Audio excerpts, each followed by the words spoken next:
Kaixo, jakiteko Mariak zenbat aukera dituen, lehenengo egingo duguna izango da bakoitzaren zenbaki kopurua aurkitu. Hasiko gara Joanekin. 3ekin hasten baldin bada, 2 aukera daude. 4ekin hasten bada, beste 2. Eta 7ekin hasten bada, beste 2. 6 aukera guztira Joanenak.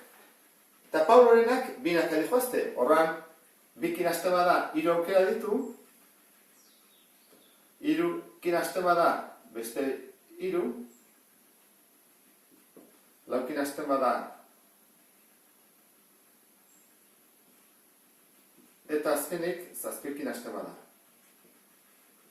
Bueno, guztira 12. Horra, 6 eta 12. Eta lortzeko 5 multiploak izan badute 0ekin bukatzen dela edo 5ekin bukatzen dela.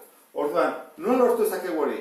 Hori lortu ezakegu Joanek 7ean bukatzen bada eta Paulok 3ekin. Orduan, Joanek baldin baditu jarriko hemen bukatu 7ean eta Paulok 3ean, hau da aukera bat.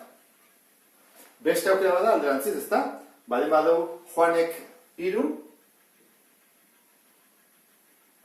eta Paulok 7. Oida beste aukera bat. Oida 0 bukatzen bada eta 5ean bukatzeko aukera bakarra ikusten dut horrekin. Hemen 2 eta hemen 3. Horran, Joan 3 eta Paulok 2.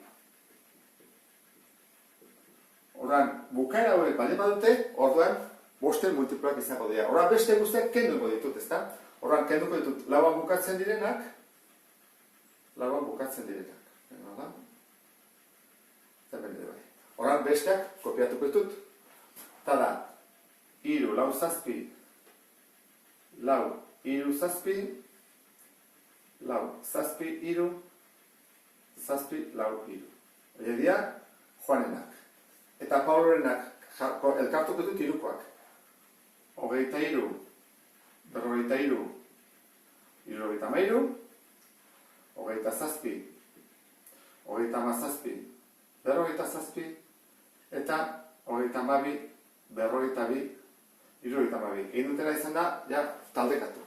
Orduan, 7ekin bukatzen bada Joanena eta Paulorena 3ekin, zer bat aukera daude? 1, 2, 3, 4, 5, 6. 6 aukera. Alderantziz, hau bada 3 eta hemen 7, izango dira, 1, 2, 3, 4, 5, 6. Hemen beste 6. Eta azkena izango litzake, hemen 3 eta hemen 2. Bai, gure nigo nuke ezta? 1, 2, 3, 4, 5, 6. 6 aukera.